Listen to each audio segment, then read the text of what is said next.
دوستانی که در زمینه ساخت و قطعه سازی فعال میکنن، چون سرعت کارشون باید بالا باشه، یک سری از رنده ها و ابزارهایی هست داخل بازار به صورت استاندارد هستن.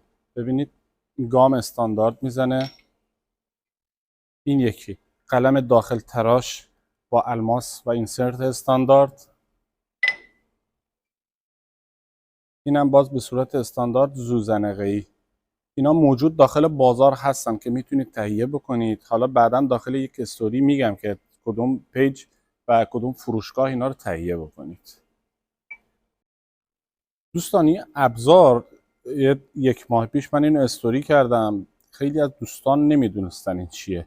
این سوهان دنده است. ببینید به اندازه گام های دنده به شکل های مختلف داره.